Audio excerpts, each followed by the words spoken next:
This time, you can't turn off my voice. You can't shut off your cameras or edit my words. The world you used to control is gone.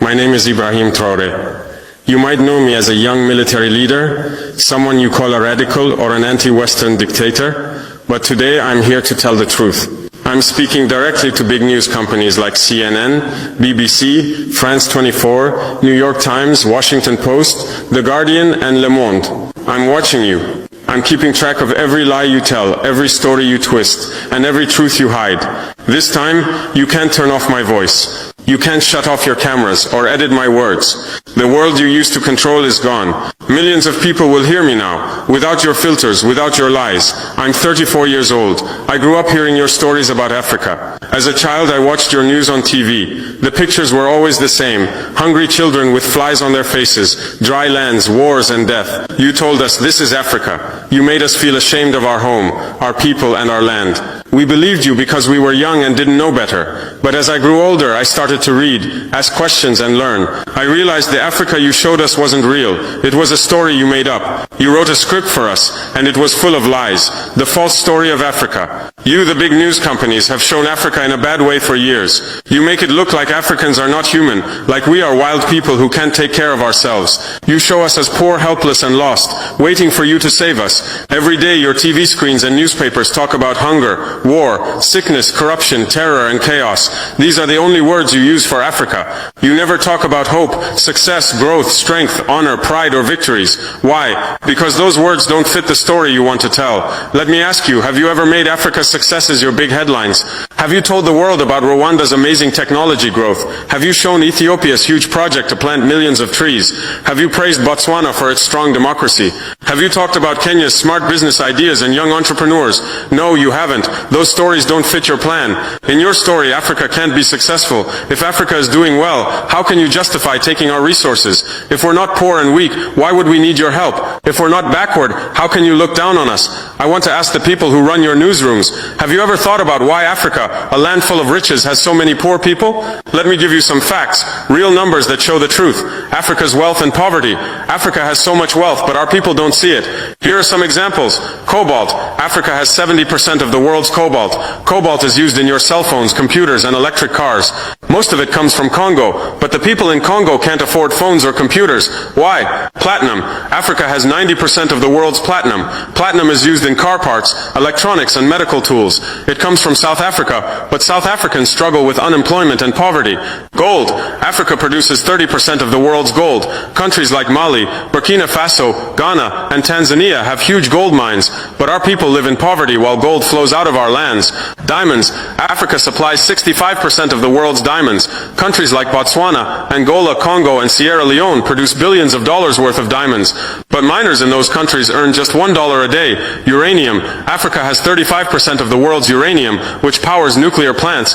Niger, Namibia, and South Africa produce it. Your cities, like Paris, have electricity because of our uranium, but our villages stay dark. You ask, why is Africa poor? That's the wrong question. The real question is, how is Africa kept poor when it's so rich? The answer is simple. Colonialism never ended. It just changed its face. How colonialism continues. In the past, you came to Africa with armies and took our lands. Now you come with companies and contracts. You used to rule us with whips and guns. Now you control us with loans and deals. Let me give you examples with names, numbers and facts. Lancor. This is a Swiss company that mines cobalt in Congo. In 2022, they made $256 billion in revenue, but they paid Congo only $500 million in taxes.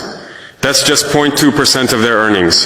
Is that fair? Rio Tinto. This British-Australian company mines bauxite in Guinea. They take out 20 million tons every year. What does Guinea get? Pollution and sickness. Total Energies. This French oil company works in Angola, Nigeria, and Congo. In 2022, they made $36 billion in profit, but they leave behind old, dirty pipelines and poor communities. Anglo American. This company started in South Africa but is now based in London. They take diamonds, platinum, and iron. What's left in South Africa? Millions of unemployed miners. These are just a few examples. There's more you don't see. Secret deals, hidden bank accounts, and tricks to avoid taxes. Every year, $88 billion leaves Africa illegally. That's money stolen from our people. You write about the $45 billion in aid that comes to Africa, but you don't talk about the wealth that leaves. Africa isn't receiving aid, it's giving aid to the world. The system that keeps Africa poor. There's a system that keeps Africa poor, and it works like this. Create corruption. You bribe our leaders. You give them secret bank accounts and promise them a fancy life. You send their children to your schools. In return, they sell our resources to you. Make unfair deals. You get long contracts, 50 years, even 99 years to take our resources. You ask for tax breaks and ignore rules about protecting the environment or workers' rights. Control infrastructure. You take over our ports, airports and railways, but only to move resources from mines to ships. You don't build roads for our villages or bring electricity to our schools. Provide security. You set up private security companies and arm them. If people protest, you call them rebels or terrorists. Silence the media. You pay local journalists to stay quiet. You stop voices that speak against you. You show the world only the bad news about Africa, like wars and unrest. This system has been working for over 100 years. You, the big news companies, are part of it. Your biggest advertisers are the same companies that take Africa's resources, oil companies, mining companies, and arms dealers. You take their money, so you protect their interests. The truth about France, Britain, America, and China. Let me tell you about the systems used by powerful countries to control Africa. France and the CFA France. 14 African countries still use a currency controlled by France called the CFA France. Half of these countries' money is kept in the French treasury. France charges us to use our own money. Every year, $500 billion in resources flows from Africa to France. When France gives $10 billion in aid, you make it big news. But you don't talk about the $500 billion they take. Britain and money laundering.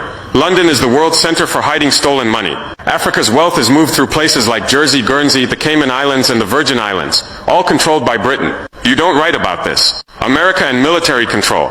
The U.S. has 46 military bases in Africa through its Africa Command. They say it's for security, but it's really about controlling our resources. Drones fly over our skies every day watching us. They say they're fighting terrorists, but they target leaders who stand up for Africa. China's new game. China says they want to help Africa by building roads and giving loans, but in return they take 99-year contracts for our ports, mines, and farmland. Countries like Sri Lanka and Zambia are now trapped in debt to China. Is this really win-win? You don't write about these things because you're not free. You're controlled by billionaires. Jeff Bezos owns the Washington Post. Rupert Murdoch controls Fox News, the Wall Street Journal, and the Times. Carlos Slim, a Mexican billionaire, is a major shareholder in the New York Times. These people didn't get rich by helping Africa. They got rich by exploiting places like Africa and Latin America. Your editors come from elite schools like Harvard, Yale, Oxford, and Cambridge. They share the same ideas and biases. Your reporters in Africa often don't speak our languages, like Swahili, Hausa, Yoruba, or Amharic. They can't talk to our people, so they rely on Western diplomats and NGOs for information. How can you call that fair reporting? The heroes they silenced. Let me tell you about the African leaders you've ignored or lied about. Patrice Lumumba, he was the leader of Congo, killed on January 17, 1961. The CIA and Belgian mercenaries were involved. They dissolved his body in acid and kept his teeth as souvenirs. In 2022, Belgium returned one tooth to his family after 61 years. You called it chaos in Congo, but didn't investigate the killers, or Belgium's crimes. Thomas Sankara, he was my hero, the leader of Burkina Faso, killed on October 15th. Sankara vaccinated 2.5 million children, planted 10 million trees, raised literacy from 13% to 73%, gave women equal rights, banned harmful practices, and fought corruption. He refused to pay Africa's unfair debts to the West. France supported his killer, Blaise Compaoré. You called it a military coup, but didn't tell the world about Sankara's dreams or successes. Muammar Gaddafi. Yes, he was a dictator, but he did a lot for Libya. Under him, Libya had a high income, free healthcare, free education, and cheap fuel. He built a huge irrigation project to make the desert green. His biggest dream was a united Africa with its own bank and currency. He was killed on October 20th, 2011, after NATO attacked Libya. Hillary Clinton laughed about it. Now Libya has 3 governments, civil war, and even slave markets. You call this democracy? These leaders were killed because they stood up for Africa. They wanted us to control our own wealth and future. But you didn't tell their stories. You called them dictators, or said their countries were chaotic. You didn't show their successes, or ask who was behind their deaths. Africa is rising. I'm speaking today because it's time for the truth. The world you controlled, where you could hide Africa's story, is gone. People are waking up. We're tired of your lies. We're tired of being shown as poor and helpless. Africa is rich, not just in resources, but in people, ideas, and strength. We're building our future, and we won't let you write our story anymore. I know speaking out is risky. Telling the truth might cost me my life like it did for Lumumba, Sankara, and Gaddafi. But I'm not afraid. Africa is rising and we need everyone to join us. If you're inspired by this message, share it, talk about it. Tell the world the truth about Africa. Support leaders who fight for our people, like I'm trying to do in Burkina Faso. Together we can change the story. We can show the world who we really are. Not the Africa you see on CNN or BBC, but the real Africa, full of hope, pride, and power. Thank you for listening. Let's make Africa's voice heard. Let's build a future where our children aren't ashamed of who they are. Africa is rising. Be part of the change.